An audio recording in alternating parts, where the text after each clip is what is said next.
In this video, I want to talk about the biggest problem that I see happening in the fitness industry. And this is something that I was a huge part of. And I used to make this problem all the time. And it's this idea that not only the 1% extremes need to be always shown and represented, but it's this shame and guilt that is constantly just shouted from the rooftops of those that have figured it out towards those that have not. And I was having this conversation with a guy in my community, and he was like, dude, I just love your stuff. You're just so real and it's approachable.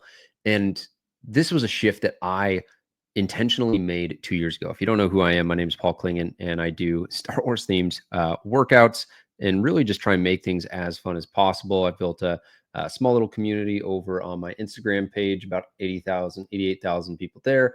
You're probably following me on Paul Klinger. This is the video you're watching this on, where I've got hundreds of case studies of the people my team and I work with Fit for the Republic. And it all started out by making Star Wars themed workouts. And the reason why I throw this helmet on and do workouts is to make it fun and to make it approachable. And that's what this guy and I were talking about. And really, it's this just idea that there's a stat going around. I don't know the exact numbers, but it's essentially that there are more millionaires than there are people with six-pack abs. And so if you go on social media right now, it is the extreme of extremes, extreme physiques. It is people that are doing crazy feats of strength, crazy feats of endurance, the most extreme workouts of people balancing on barbells and all this stuff.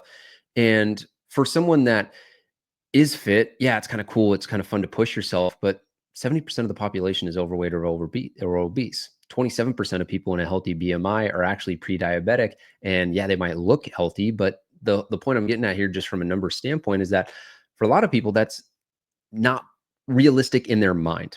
And it's not to say that it's not possible. It's 100% possible. But the thing that kind of made me realize this was a few years ago, I found myself really struggling on the business side of things, really struggling on relationship areas with she's now my wife, but I was engaged, and my wife and I were going to couples therapy, and we're trying to just iron some things out. And I was like, man, I've got this fitness thing pretty dialed in. And this isn't to brag or boast, but I've been a Division I athlete. I've ran a sub 3 hour marathon. I've been sub 10% body fat. Like, I've done these things that a lot of people want to be able to do, and they've been things that I've grown up with. And so it's come naturally. And so I'm like, oh yeah, like this is easy, just work out. And I was that guy on social media that was basically like, you're not working hard enough. You don't want it bad enough. You got to be motivated. Everyone has the same 24 hours in the day, which I laugh at now because I got a 1-year-old. But it kind of made me realize, like, man, there are people with 20-year marriages that if they were showing their marriage and their life and being like, you dummy, how do you not figure this out and how you communicate with your wife? That wouldn't make me feel good, right? That would just make me more frustrated and think, man, why can't I figure this out? And there's a real interesting tipping point, and I'll show a graph of this in a second. But there's a difference between, oh, I'm going to figure this out. But then if you get enough people saying, you're not good enough, you're not good enough, you're not good enough, eventually that scale tips and you're like, man, maybe I'm not good enough. Maybe it's not on the cards for me. Maybe I'm just not destined to ever figure this out. And that's where I kind of had this realization where I'm like, man, I've got these other areas of my life that I'm struggling on the financial side of things. Like, right, there's more millionaires than there are people with six-pack abs. And so imagine struggling financially and having Elon Musk or Jeff Bezos or Warren Buffett or whatever billionaire basically shouting down at you, it's so easy to make $1 million. Why haven't you figured it out yet? And when I realized that, I was like, wait, this is what it's like to be a guy in shape and telling these people that are 300 pounds, telling these people that have never worked out in their life, telling these people that have tried over and over and over and it's never worked, why haven't you figured this out? You're so dumb. Like, it's not that hard. You just need to work hard. You need to grind more. And don't get me wrong, there's a time and a place for motivation. There's a time and a place to call someone out. And really, the way I would think about this is calling out the best version of themselves as opposed to trying to make that person small so you feel bigger.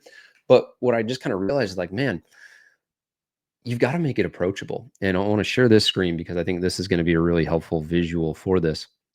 And this is something that I've been just spending a ton of time reading and researching on, is just levels of energy, energetic states, how to make shifts, from a resourceful state. And there's a lot of great work by people that are really, Frederick Dotson, someone that I'm learning from, Dr. David Hawkins is where this maps from. But what I want to point out here is that at the bottom of this is shame and guilt. And right above that is apathy. And that, unfortunately, is where so many people live. They just get apathetic. They give up and they say, it's just not in the cards for me. I can't do that. And they may not have the awareness of it. They may have the awareness of it. You might be watching this now and realize, like, man, like I kind of do feel shame for my body. I kind of do feel guilty for not working out when I know that I should. I kind of do feel like, man, I've got this intense fear, insane fear that if I don't make a change, something bad is going to happen. But what ultimately that is that leads to inaction. Fear, right, is another word for uncertainty. People don't move forward towards uncertainty. Fear triggers the part of the brain that causes you to fight or to fight, flight, or freeze. And so this is a real contractive state. You'll never see someone being expansive, being creative, being super extroverted when they've just been shamed. Like picture a movie, picture someone that you know, maybe it's yourself. Like when you're being bullied, when someone's being bullied, when someone's being shamed, they don't open up. They close down. And so these energetic states, these emotions are very contractive. They are very rooted in inaction. And now you might be in kind of this fear, desire, anger spot. And that's where I try and talk to a lot of guys as well.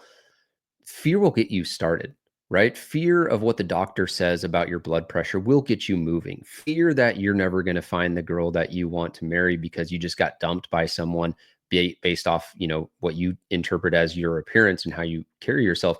That will get you started. But if that is the only fuel you have, that eventually burns out because you can only exist off of fear for so long before it slides into apathy.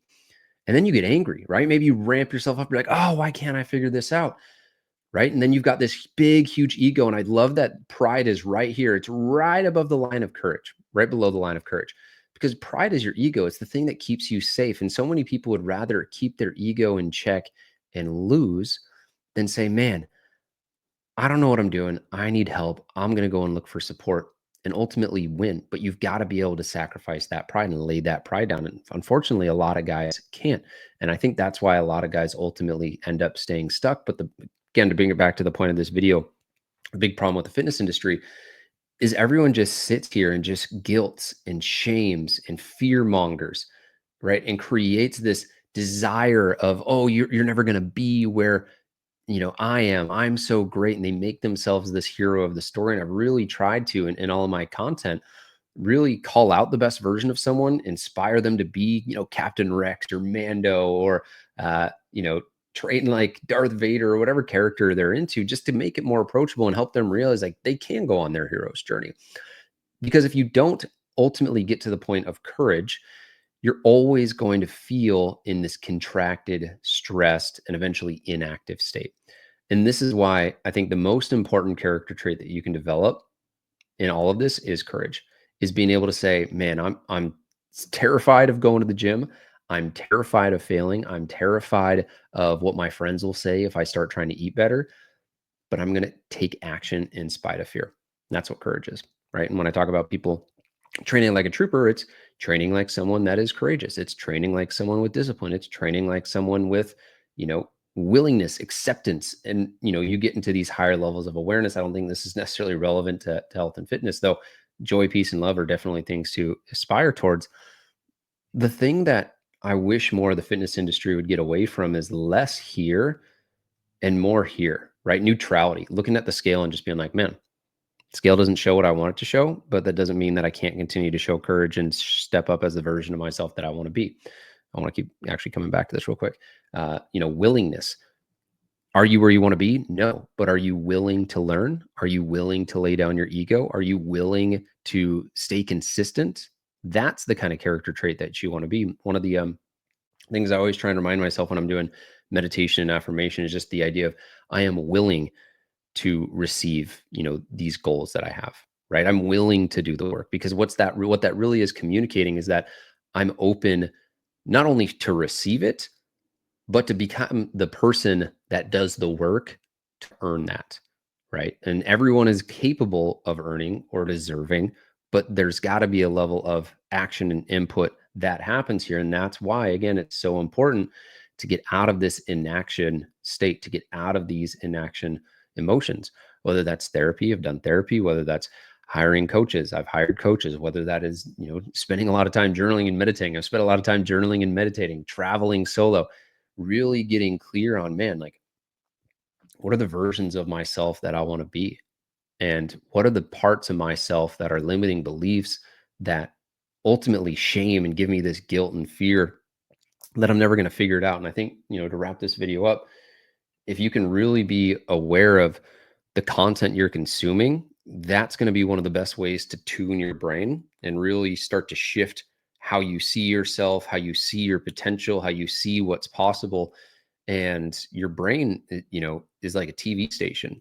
There's a ton of different signals going on, and you got to be the one that changes the channel. But if the channel that you're watching is just, you're not good enough, why haven't you figured this out? I'm super ripped. You're not. We all have the same 24 hours in the day. If you're not doing this perfectly, then why are you even doing it? It's bullshit, right? Is there time for optimal training? Is there time for, if winners and losers in zero sum games? Absolutely. The Olympics, right? Being on stage, like there's things that are actually competitions, but in health and fitness, it's just you versus you.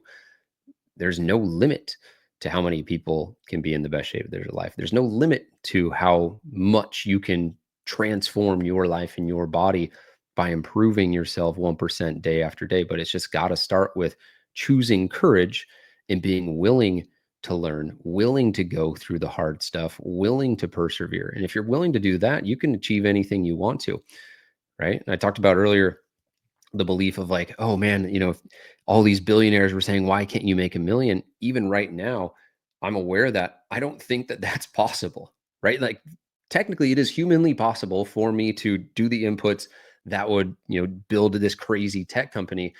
But you've also got to have this sense of like, man, what is possible for me? And you're going to be able to achieve anything that you think is possible. And that's why it's so important to get around community, to get around people that challenge those limiting beliefs. Because when you see someone that has your background, that has your interests, that has your challenges, right? That is just like you, and they're maybe 6 months ahead, a year ahead, 2 years ahead, and they're winning, you're going to be like, oh my gosh, I didn't think this was possible. But here's living proof that what I didn't believe is possible is possible. And so, that's what I really try and do inside my communities. Those are hyperlinked down below in the description if you want to work together or be a part of those. But really, what I would just again encourage you is take inventory of the content that you're consuming and really just ask yourself, put it through that lens. Is this giving me shame, guilt, apathy?